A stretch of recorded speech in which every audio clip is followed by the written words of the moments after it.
विविध प्रायश्चित का वर्णन, इष्टापूर्त का फल और सूतक, श्राद्ध तथा तर्पण का विवेचन। धर्मराज कहते हैं, नृपश्रेष्ठ, अब मैं चारों वर्णों के लिए वेदों और स्मृतियों में बताए हुए धर्म का क्रमशः वर्णन करता हूं। एकाग्र चित्त होकर सुनो। जो भोजन करते समय क्रोध में या अज्ञानवश किसी अपवित्र वस्तु को या चांडाल एवं पतित को छू लेता है, उसके लिए प्रायश्चित बतलाता हूं। वह क्रमानुसार अर्थात अपवित्र वस्तु के स्पर्श करने पर 3 रात और चांडाल या पतित का स्पर्श कर लेने पर 6 रात तक पंचगव्य से तीनों समय स्नान करे तो शुद्ध होता है। यदि कदाचित भोजन करते समय ब्राह्मण के गुदा से मलस्राव हो जाए अथवा झूठे मुंह या अपवित्र रहने पर ऐसी बात हो जाए, तो उसकी शुद्धि का उपाय बतलाता हूं। पहले वह ब्राह्मण शौच जाकर जल से पवित्र होवे, तदनंतर दिन रात उपवास करके पंचगव्य पीने से शुद्ध होता है। यदि भोजन करते समय पेशाब हो जाए अथवा पेशाब करने पर बिना शुद्ध हुए ही भोजन कर ले, तो दिन रात उपवास करे और अग्नि में घी की आहुति दे। यदि भोजन के समय ब्राह्मण किसी भी निमित्त से अपवित्र हो जाए, तो उस समय ग्रास को जमीन पर रखकर स्नान करने के पश्चात शुद्ध होता है। यदि उस ग्रास को खा ले तो उपवास करने पर शुद्ध होता है, और यदि अपवित्र अवस्था में वह सारा अन्न भोजन करके उठे, तो 3 रात तक वह अशुद्ध रहता है, अर्थात 3 रात तक उपवास करने से शुद्ध होता है। यदि भोजन करते करते वमन हो जाए, तो अस्वस्थ मनुष्य 300 गायत्री मंत्र का जप करे और स्वस्थ मनुष्य 3000 गायत्री जपे। यही उसके लिए उत्तम प्रायश्चित है। यदि द्विज मलमूत्र करने पर चांडाल या डोम से छू जाए, तो वह त्रिरात्र व्रत करे, और यदि भोजन करके झूठे मुंह छू जाए, तो 6 रात तक व्रत करे। यदि रजस्वला और सूतका स्त्री को चांडाल छू ले, तो 3 रात तक व्रत करने पर उसकी शुद्धि होती है। यह शातातप मुनि का वचन है। यदि रजस्वला स्त्री कुत्तों, चांडालों अथवा कौओं से छू जाए, तो वह अशुद्ध अवस्था तक निराहार रहे। फिर समय पर स्नान करने से वह शुद्ध होती है। यदि 2 रजस्वलाएं आपस में एक दूसरी को स्पर्श कर लेती हैं, तो ब्रह्म कुंच पीने से उनकी शुद्धि होती है, और ऊपर से भी ब्रह्म कुंच द्वारा उन्हें स्नान कराना चाहिए। जो झूठे से छू जाने पर तुरंत स्नान नहीं कर लेता, उसके लिए भी यही प्रायश्चित है। ऋतु काल में मैथुन करने वाले पुरुष को गर्भाधान होने की आशंका से स्नान करने का विधान है। बिना ऋतु के स्त्री संगम करने पर मलमूत्र की ही भांति शुद्धि मानी गई है, अर्थात हाथ मुंह आदि धोकर कुल्ला करना चाहिए।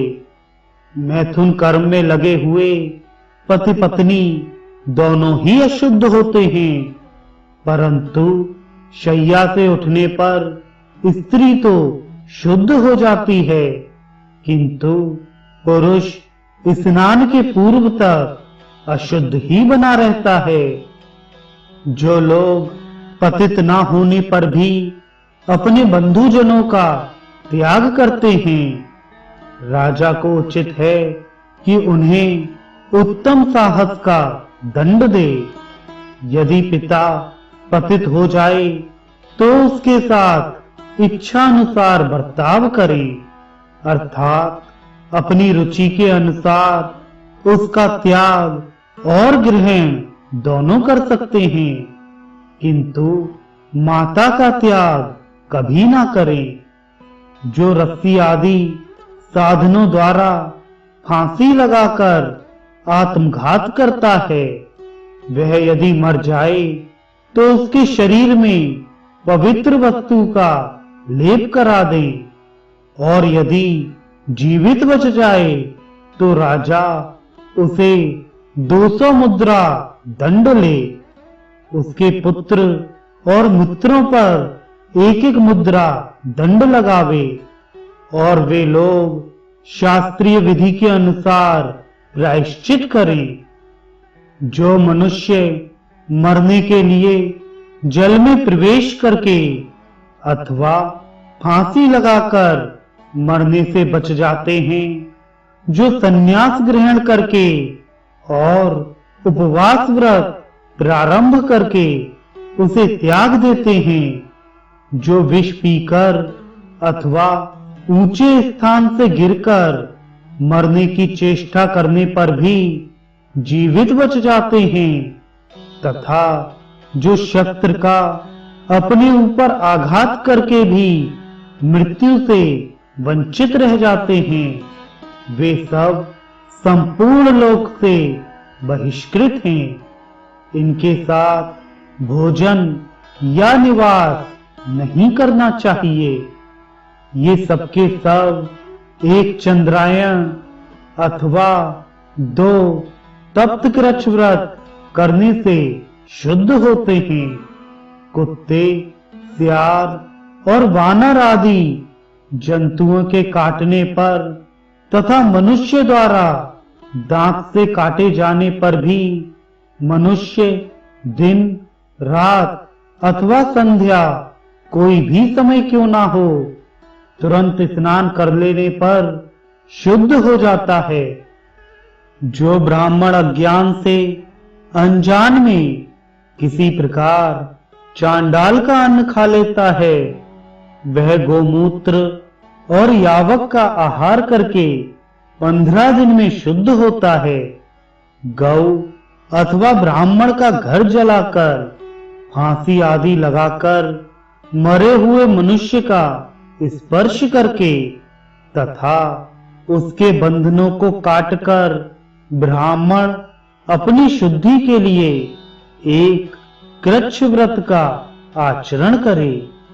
माता, गुरु पत्नी, पुत्री, बहन और पुत्र वधू से समागम करने वाला तो प्रज्वलित अग्नि में प्रवेश कर जाए, उसके लिए दूसरा कोई शुद्धि का उपाय नहीं है।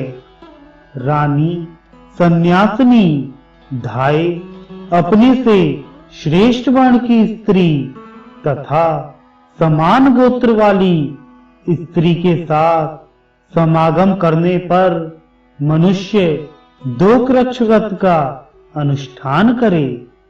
पिता के गोत्र अथवा माता के गोत्र में उत्पन्न होने वाली अन्यान्य स्त्रियों तथा सभी परस्त्रियों से अनुचित संबंध रखने वाला पुरुष उस पाप से हटकर अपनी शुद्धि के लिए कृच्छ शांतपन व्रत करे।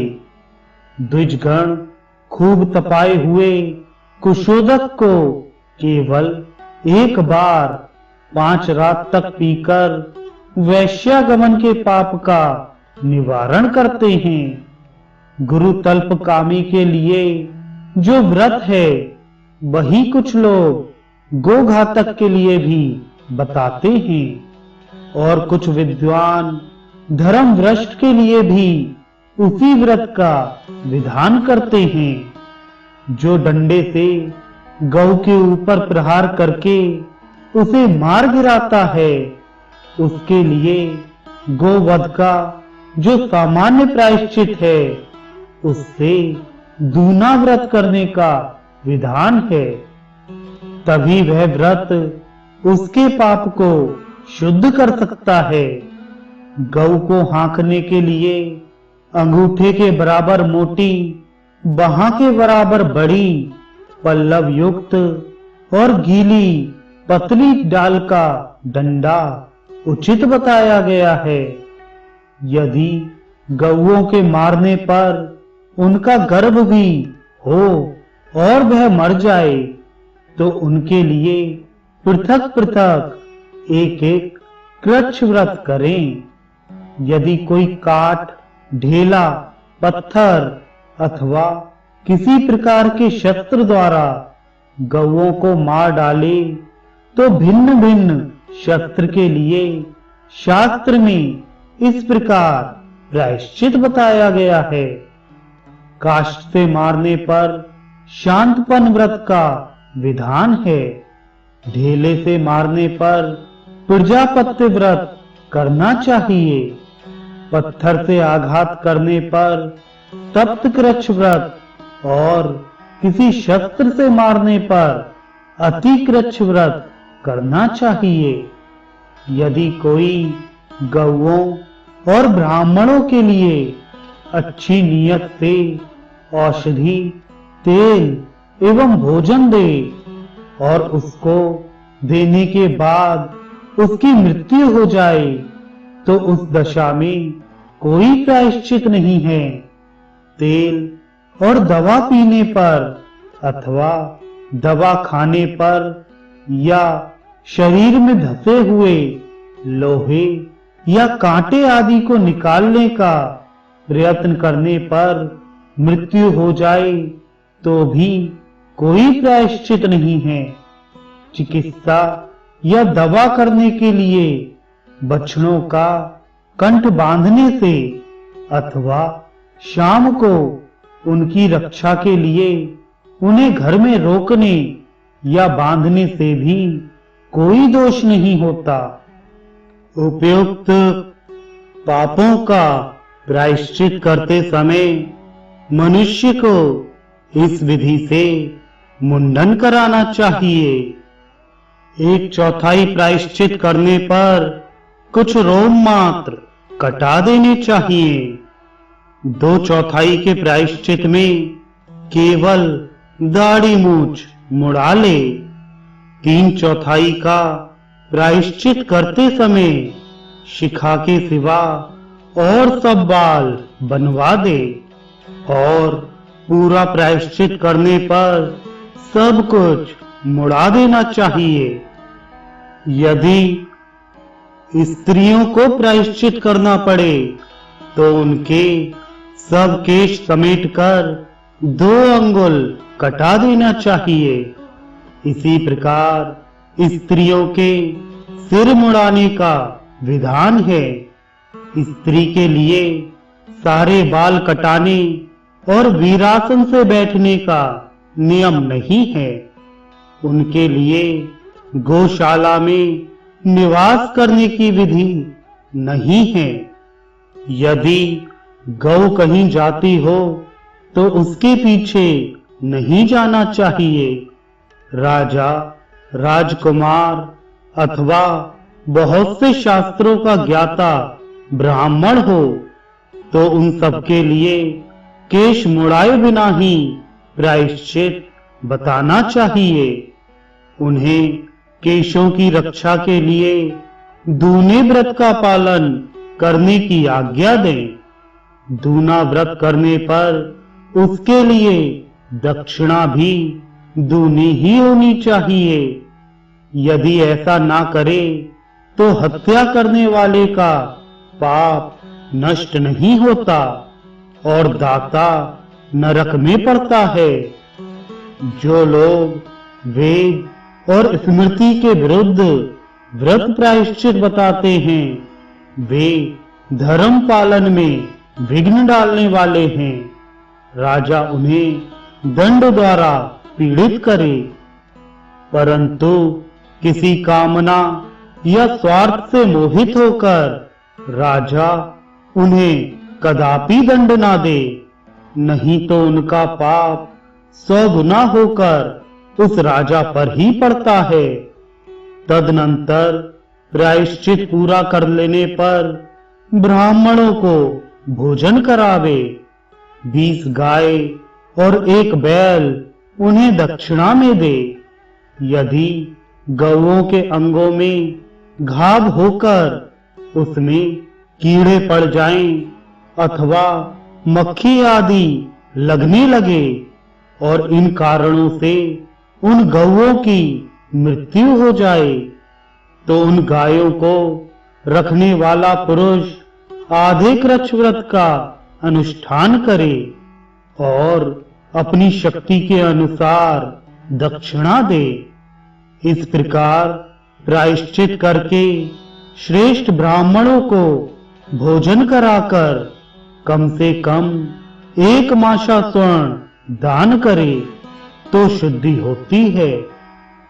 जल के भीतर की बांबी की, चूहों के बिल की, ऊसर भूमि की, रास्ते की, शमशान भूमि की तथा शौच से बची हुई, ये 7 प्रकार की मृतिका काम में नहीं लानी चाहिए। ब्राह्मण को प्रयत्न पूर्वक इष्ट पूर्त कर्म करने चाहिए। इष्ट से वह स्वर्ग पाता है और पूर्त कर्म से वह मोक्ष सुख का भागी होता है। धन की अपेक्षा रखने वाले यज्ञ, दान आदि कर्म इष्ट कहलाते हैं और जलाशय बनवाना आदि कार्य पूर्त कहा जाता है। विशेषतः बगीचा, किसी देवता के लिए बने हुए तालाब, बावड़ी, कुआं, पोखरा और देव मंदिर, ये यदि गिरते या नष्ट होते हों तो जो इनका उद्धार करता है वह पूर्त कर्म का फल भोगता है, क्योंकि ये सब पूर्त कर्म है। सफेद गाय का मूत्र, काली गौ का गोबर, तांबे के रंग वाली गाय का दूध, सफेद गाय का दही और कपला गाय का घी, इन सब वस्तुओं को लेकर एकत्र करें तो वह पंचगव्य बड़े बड़े पातकों का नाश करने वाला होता है। कुशों द्वारा लाए हुए तीर्थ जल और नदी जल के साथ उक्त सभी द्रव्यों को पृथक पृथक प्रणव मंत्र से लाकर प्रणव द्वारा ही उन्हें उठावें। प्रणव जप करते हुए ही उनका आलोडन करें और प्रणव के उच्चारण पूर्वक ही पिएं। पलाश वृक्ष के बिचले पत्ते में अथवा तांबे के शुभ पात्र में अथवा कमल के पत्ते में या मिट्टी के बर्तन में कुशोदक सहित उस पंचगव्य को पीना चाहिए। एक सूतक में दूसरा सूतक उपस्थित हो जाए तो दूसरे में दोष नहीं लगता। पहले सूतक के साथ ही उसकी शुद्धि हो जाती है।